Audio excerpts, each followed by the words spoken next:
Frank had met with a guy, and he met him at Disney World. And the guy's CIA, and they basically said, we know about your plans for Tajikistan. Putin comes in, he's going to have the Black Hawks level the entire city. You've got a couple dozen guys protecting the president, and you've got 200 of Frank's guys going in there. They're going to take the White House fairly quickly. Bush says to him, because I like your style. Which I always thought was hilarious. Could you imagine George Bush? I like your style. Like, I like the fact that you're taking over this, trying to take over these countries. There's a lot of big things happening at this point. There's a lot of big players. Hey, this is Matt Cox, and we are talking about the Frank Amodeo story. It's insanity. Not sure. I think this might be, we might be on 9, like tape 9 or video 9. We're not sure. But regardless, where we last left off was 32 of Frank's special forces, including the 2 guys that are running the operation in the Congo, have been captured, and they are being held at a military base by General Bimba and his troops of, tens of thousands of men, of soldiers. So they're being held and they're being interrogated, and there's 32 of them. 2 of those guys are Billings and Robinson. So Robinson is, I think, in charge of, he's one of the guys that's in charge of the campaign as well. Well, he was also on the SWAT team in Orlando. And then Billings was head of George H. Bush's security detail. He's a retired Secret Service, and he's in charge of tactical. So now that we've caught back up, Amodeo, of course, is still in Orlando because, he's not going to, he didn't go to the Congo. He sends people to the Congo. So I'm not sending me. I'm not going. You guys go take care of this. So they end up getting grabbed. So they're in the military prison there, or jail, and they're being interrogated. And of course, I've seen there's a documentary on all this. It's called 9 Days in the Congo. It's on the channel. So the interview with Billings during that documentary, Billings talks about how they continually would drag them out and they would be interrogated. And the big problem with Billings was that he still had his Secret Service credentials. And if you're somebody who was raised in the Congo, and you're a military interrogator, to them, they felt like he was CIA. They felt like this was a CIA-backed coup. Like I said in the earlier video, I believe that, Frank has always maintained that nobody was armed, when in fact the newspapers and even Billings and Robinson said that these guys had weapons on them. But it wasn't a military coup. They were backing a political candidate. They got grabbed, and they got grabbed because their candidate had gone from ranking of like 30 down to number 3 in the polls, and they still had months away. They were still months before the election, and most likely he was going to win the election. At this point, all of that is being put to the side. At this point, he's hired a black ops group to come in and rescue them. And he's negotiating with them, and they have Black Hawk helicopters, they've got machine guns or whatever, they've got, military armaments. And I interviewed a guy by the name of Andrew Bustamante for the book, It's Insanity. And he was telling me that there are several of these types of groups in Africa that basically practice or operate in Africa. And most of them are so they're Nigerians, guys from Chad, Nigeria, but most of them are from South Africa Special Forces. For the right price, they'll come in and they'll rescue someone or try and find a hostage or rescue the hostages. And that's what Frank was in the middle of doing. In the meantime, he'd contacted everybody, the Catholic Church, everybody. And so while this is going on, they're all trying to get in to see these guys. And while that's happening, Billings and Robinson are being pulled out of their cell a couple times a day, brought into a room and interrogated. And, Billings admitted that he said, they were screaming and hollering and yelling at them and spitting at them and being extremely intimidating, but they weren't really beating them. However, the other guys that were being held, the other mercenaries or the other members of Tactical who were African were not being treated that well. Billings goes into how they would slap these guys around, they would punch them, they would threaten them, they would choke them, they would grab them by the hair, they would really were being brutal to the point where they weren't really trying to leave bruises and bruise them up, but it was bad. Well, one of the things that they did to try and cheer themselves up, I remember Frank had told me that they started singing and started teaching the other group members theme songs to old like 1950s, 60s, and 70s TV shows, like and I have them written down. It was like the theme song to the Beverly Hillbillies, the Brady Brunch, Rawhide, Gilligan's Island. Periodically, they're pulling them out of their cell, and they would drive them into a clearing, and they would have a kind of a makeshift execution. They would all line them up, put guns to their heads, and act. And they would they'd have the media come and act like they were about to execute all these foreigners, and all these guys for trying to, take over the government. And they do it a few times, according to Frank and Billings. They had done this a few times, but they never pull the triggers. They never end up, executing anybody. It's just a scare tactic. But granted, Billings said it terrified him. They said, he kept thinking he was never going to see his daughter again, never going to see his wife again. You really ought to watch the 9 Days in a Congo, and like I said, it's on the channel. So what ends up happening is eventually Frank ends up getting a hold of someone from the State Department. Frank is saying, "Look, I can hire this Black Ops team. They can come in. They can do this." And they're telling him that they have people on the ground. They've got, which we're assuming, talking to Bustamante, I'm assuming that those guys were, that the CIA was basically outside monitoring the situation, but that doesn't mean anything. Like, Frank's actually got guys that can go in. And he's telling the State Department, look, we can go in.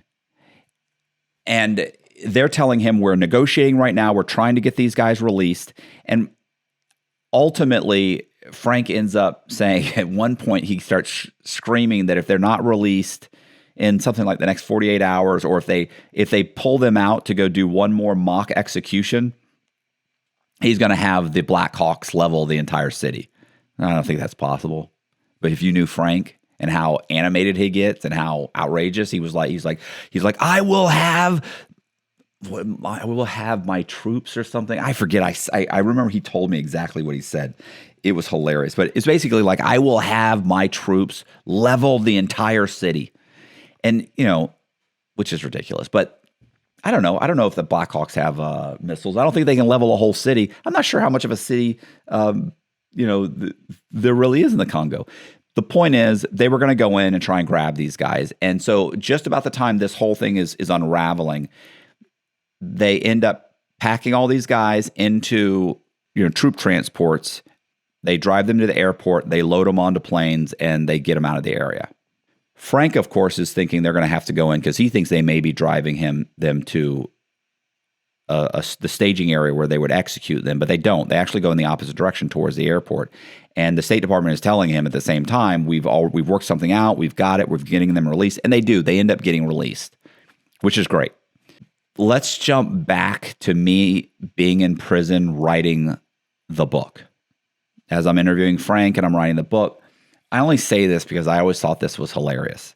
So I don't know if anybody knows who Tom Arnold is.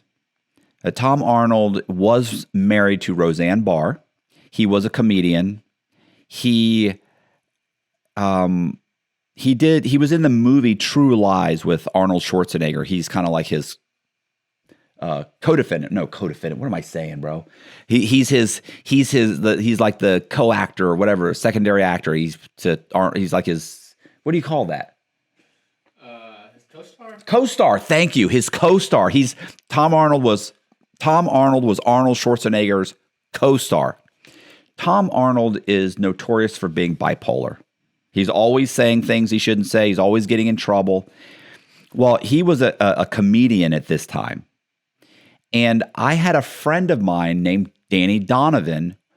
And Danny Donovan and his wife actually ran I want to say it was a comedy club in Atlanta, Georgia. So they knew Tom Arnold. I had written a synopsis of Frank's story. And I explained just the kind of bizarre character that he is in the story and how he would go off on these tangents and just his behavior in general. And I had sent it to Danny. So Danny at one point said that Tom Arnold, they would text and, every, 2-3 times a week. And he said, you know what? He said, I think I might know somebody that would be interested in this story. Danny had come to see me and said he had read the story. He goes, man, that's a great story. He stayed for 2-3 hours or 4 hours, and that's one of the many things we talked about. He said, man, I'm thinking about giving it this. I know a guy who's a comedian who's, Tom Arnold. I'm thinking about sending it to him. So I was like, yeah, absolutely do that. Well, weeks later, I get an email from Danny, and it says, call me immediately. So I call Danny. You go wait in the phone. Wait in the line for the phones for 20 minutes, and I get on the phone. I call Danny, and Danny says, hey, what's up? And I go, hey, what's going on? You told me to call you. Listen, he said, Tom Arnold loves it. He loves the synopsis. He read it. He said he wants to meet you. He said he would love to play Frank Amodeo. And Tom Arnold is too tall to play Frank Amodeo. But if you remove that, if you say, hey, I can deal with the fact that Frank's probably 5'4", 5'5", Tom Arnold's probably 5'10", whatever. Let's say that's not a big deal. Although I love the fact that he's short and he's got a little Napoleon kind of thing going on. Remove that, you have to make sacrifices. So if you're willing to sacrifice that, Tom Arnold would be amazing as Frank Amodeo. He would do a great, great job. So I was thrilled. And, at this point, I'm probably getting out of prison pretty soon. At this point, I've got maybe a year or so. And so he's like, listen, he wants to talk to you. He wants to meet you when you get out, blah, blah, blah. Now, I'll fast forward and let you know that in the meantime, Tom Arnold had gotten a deal to do a series of documentaries, episodes, looking for what they called the PP tapes.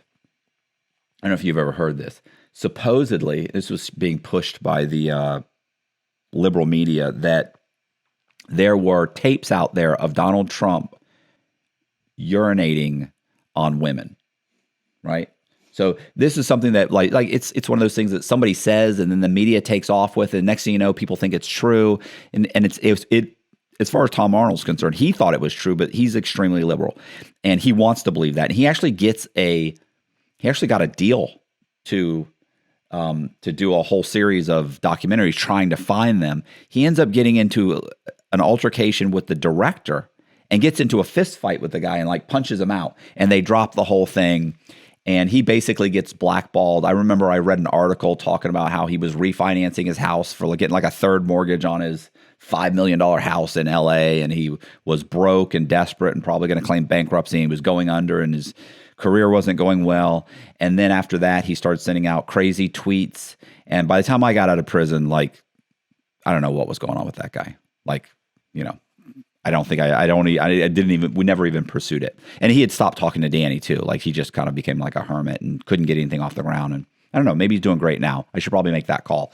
But so I remember telling Pete that, and Pete and we were walking around the compound just laughing our asses off about how hilarious it would be if I got out of prison. Tom Arnold picked up the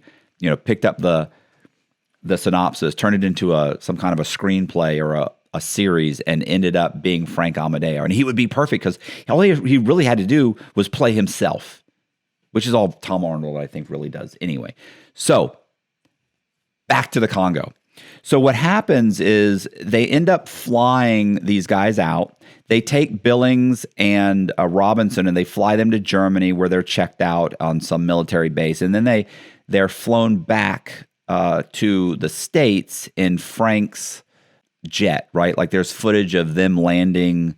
I want to say they land somewhere in Orlando and some private airport in Orlando, and Frank's there, and he meets with them and hugs them when they get off the plane, and they drive Billings straight back to see his wife and his kids, and they're thrilled, and everybody's thrilled. So that works out. And that's kind of the end of that ordeal. Kashala, who was the political candidate that Frank was backing, does not win. He is actually still a political figure in the Congo to this day. You can find him on YouTube, and he speaks out about the government, and I think he holds some kind of an office, which is very common in those types of, well, just in general. Sometimes you'll take your political adversaries and you'll put them in a position. So you're kind of like paying them to stay over there and be quiet. And so I think he holds some political position in the Congo now. And what happens, what that basically sparks, though, because you have to understand at this point, Frank's now national media kind of persona. The story gets picked up by Orlando, by some of these other some of the national papers and stuff, and they start writing stories. And you can look on the internet to this day. There's stories about Frank and the Congo and the whole thing. Even though he was kind of trying to stay, under the radar, at this point it's too late. So at this point, Frank actually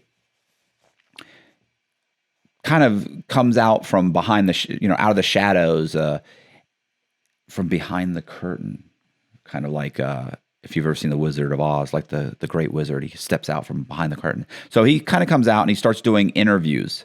He does interviews with several newspapers, talks about his companies, talks about what the goal is, discusses his ultimate plan, although he trims it down considerably because he knows how crazy it sounds. That he's, ultimately I intend to take over the world. And, he knows it sounds insane. So he kind of trims that down. Although there's articles where he's talking about that too, but that's later. Well, because people start to know who he is and they start to know, kind of what he's capable of, he starts to be approached by more and more political figures. He's donating more and more. He ends up backing the NATO. He ends up getting involved in NATO. He ends up meeting with one of the guys in the Congo embassy, right? So he meets with one of these guys who's like a former general. He meets with one of those guys in Washington. Now I have the dates and times and everything in the book, and he meets with him, and they have this discussion, and they're still under the impression he was trying to take over the Congo through military means. They have a long discussion, and I want to say it was like the Army Navy Club or something where they had it. But the point is, they have this long discussion, and he basically says that he's willing to back the president, the guy that ended up staying president. He was a current president and stayed president of the Congo, and he says he'll back him. He wants to. They're going to start discussions about getting a hold of the mineral rights and getting mining teams in there to start mining these massive rights. I think it was a cobalt. That's what they have the largest. It's the largest natural reserve or source of cobalt in the world is in the Congo. That's like the main one. They've got other ones. They've got titanium and all these other types of metals that are in there. But I think it was cobalt that they have the largest one. I think that's what they use in the cell phones or something. So he has this discussion. He's in discussions with them to come into the Congo, and they're willing to have these discussions and talk to him. The other thing that happens is he somehow or another gets involved with NATO, and he ends up being invited to the White House. And I have photographs of him with George W. Bush during a conference. It wasn't even a conference. It's like a meeting of NATO officials in the White House, and they meet in like it's like the Roosevelt room or something. Like I've got photographs of him. He's sitting like 2 people away from Bush, and he's having a discussion with Bush. And I remember he says at one point, he says that Bush mentions to him as the meeting's breaking up, Bush mentions to him that he says something about the Congo, and Frank says, well, it was a misunderstanding. You know, we were backing a political candidate. And Bush says to him, he goes, I like your style. Which I always thought was hilarious. Could you imagine George Bush? I like your style. Like, I like the fact that you're trying to take over these countries. So at the same time, he ends up meeting with someone from the CIA, and they're discussing the Congo, and they discuss things that are happening in other countries. At some point during this whole process, Frank is approached by, well, let me back up. Okay. In 91, 92, 93, in the early 90s, when basically after the fall of the Soviet Union, a ton of Eastern European countries broke off from Russia. Well, you know, some of them were set up by, you know, their governments were set up and they were pro-Western, and some weren't. Initially, Russia was going to be pro-Western, right? Capitalism, although it's probably one of the extremely capitalist now, but it's also run by basically the mob. But Putin comes in and he kind of quashes that, and these oligarchs take over. Well, periodically, the oligarchs get frustrated with Putin, and they say something. They say something Putin doesn't like.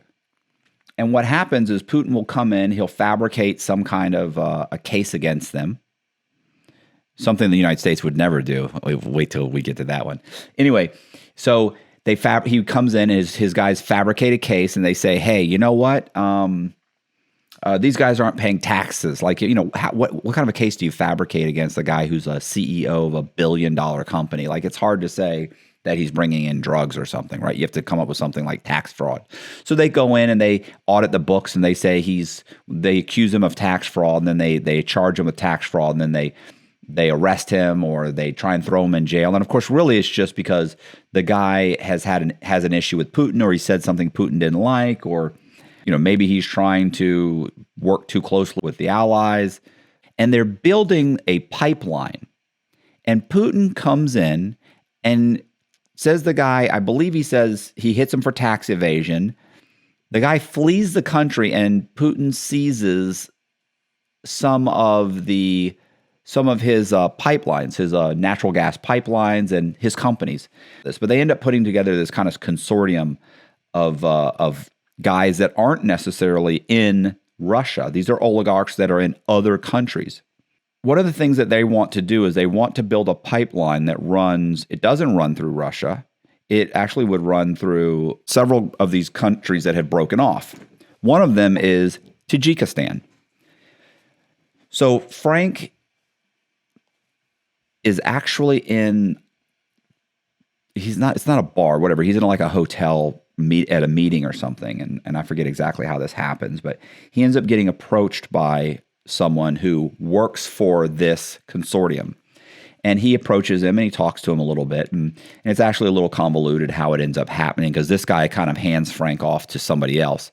That guy comes in, they meet in like a hotel, and in the hotel they talk to Frank. And the reason they're zeroing in on Frank is because he's been in the national media. He just had a bunch of guys arrested, and he's trying to take over countries, and he owns a private security firm. So they're thinking, hey, this guy has the means and the ability to possibly take over a country. Now, a bunch of oligarchs don't have that. As much money as they have, it would be difficult, and it would lead back to them. So what they do is they go to Frank and they say, look, they send one of the guys to Frank, and they say, look, this is what we want. They actually already have paid off and have contacts within the Tajikistan military that has agreed to not put up a fight if there was a military coup that was pro-Western.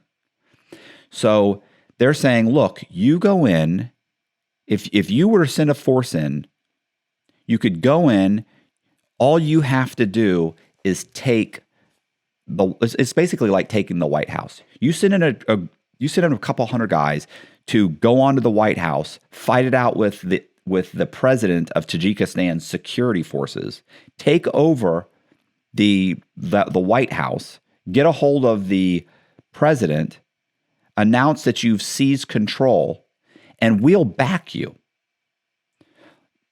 We arrest the president, and you put in, and there's another guy that was pro-Western, another candidate for the presidency, which was never going to be able to, take control by himself. You put him in power, and we'll give you whatever you want. Like we'll run the country, we'll run the economy the way you want. We'll back you 100%. The military will back you, but we need your guys to go in and seize control.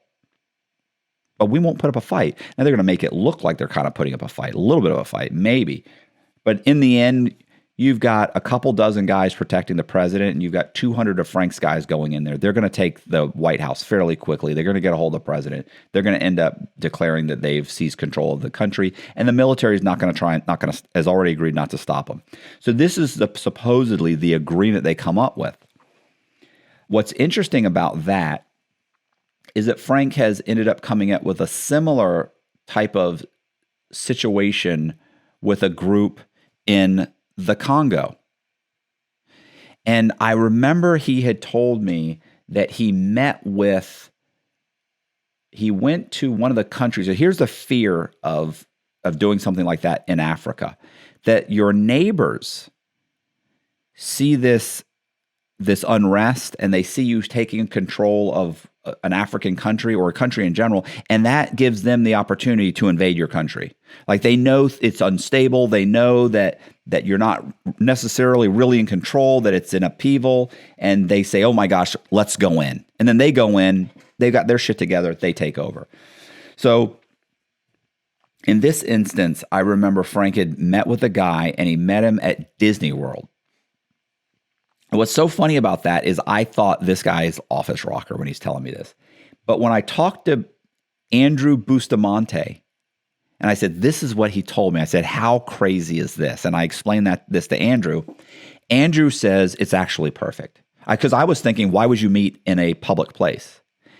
And Andrew said, you meet in a public place if you don't trust the person.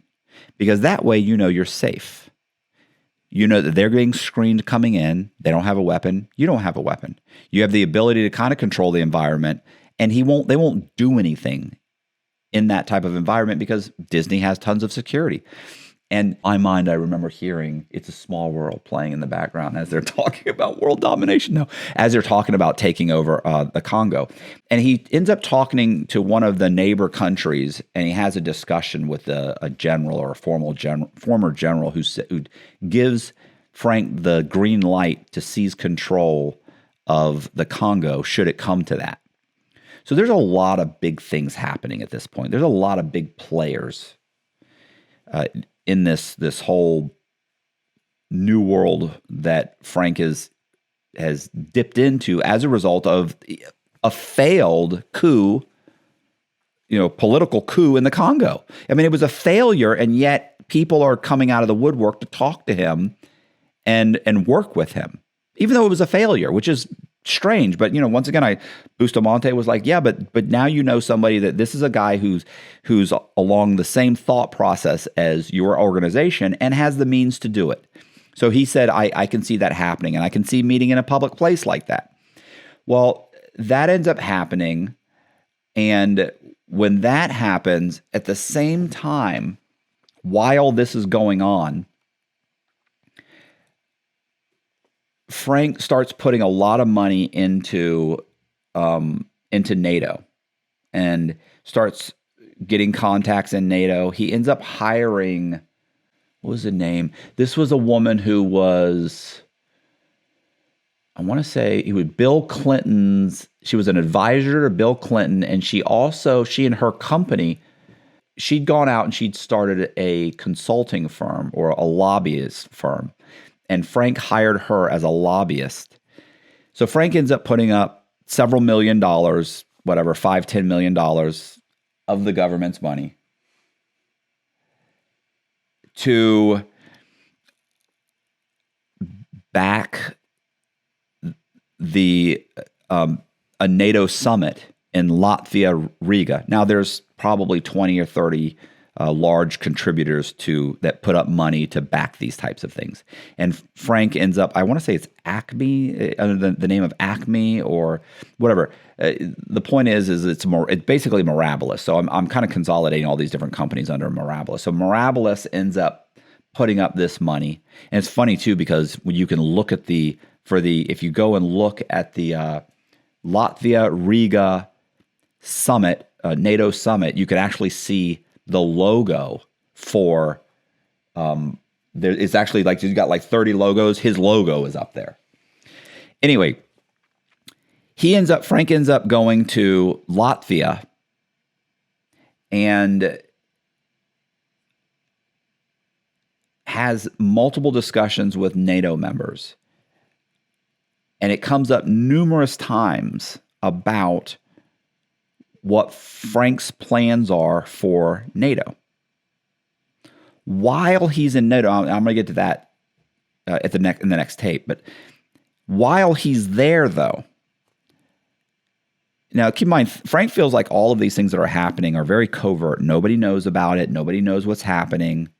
But while they're there, Frank and his organization, he ends up somebody ends up entering an elevator when Frank's in the elevator, and they bring him up past his floor to another floor, and they basically tell Frank, we need to have a discussion. And the guy's CIA. They bring him into a room. Frank has a discussion with a CIA member, which to this day, he's like, I have no idea who it was, but it was clearly CIA. And they basically said, we know about your plans for Tajikistan. Now, Frank, of course, is like, I have no idea how they know this. But they know about the plans, and they tell them that the political environment isn't right for a takeover of Tajikistan. And Frank doesn't understand because currently it's run by a friend of Vladimir Putin's, and they've got the whole thing locked down. They're running it like a dictatorship. And Frank says, I would think that the White House would want me. I would think Washington would want me to do this. And they said, absolutely not. We've got other things that are in motion at this time. And keep in mind, Frank's got an entire plan. Frank's already got guys that are he's already got, private security in Afghanistan that are protecting food convoys. And I think I mentioned that before. And, they do things like they protect an embassy or they protect like the green zone or whatever they're protecting. They're just, they don't want to pay for American soldiers, and then they just hire these other companies, And so he already has troops there. He's actually moved them close to the Tajikistan border. So the plan is you're going to drive straight through the Tajikistan border, which is going to be open. They're going to make sure it's open for you. So you're going to drive in a couple hundred troops. It's only the capital's only a few hundred miles. So you drive for about 4 or 5 hours. Boom. You hit the capital in the middle of the night. You seize control. The military backs you. You put this other guy in power. Now you're one of the boys. You're one of the guys that took over the country. You're running the country. But the CIA doesn't want this to happen. And they tell him that. He doesn't say anything one way or the other. But they know he's mounting troops. What do you do? So I'm going to get into the whole thing with NATO, and basically you have to think at this point with Frank, he's been stockpiling some money. I don't know if I got into the planes, but I'll tell you about the planes. I remember when I think I did talk about the planes, right? I talked about, several people that I interviewed admitted that he was negotiating to buy these planes. So look, the guy's he's talking about buying planes. He's talking about taking over this Eastern European country. He's mounting troops on the border. And now that doesn't happen. But we're going to get into what happens with NATO. He's got the money to do it. He's got the troops to do it.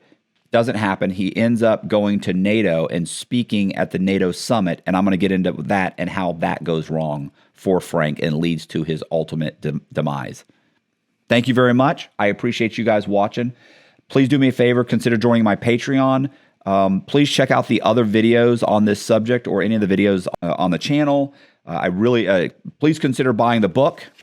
It's insanity. It's a great read. It's a way better read than me explaining it. It's also, I got it in a hard copy. I've got it in electronic form on Kindle, and I've got it on, it's also on Audible, and it's narrated great, and I really appreciate you guys watching. So check out the next video. See ya.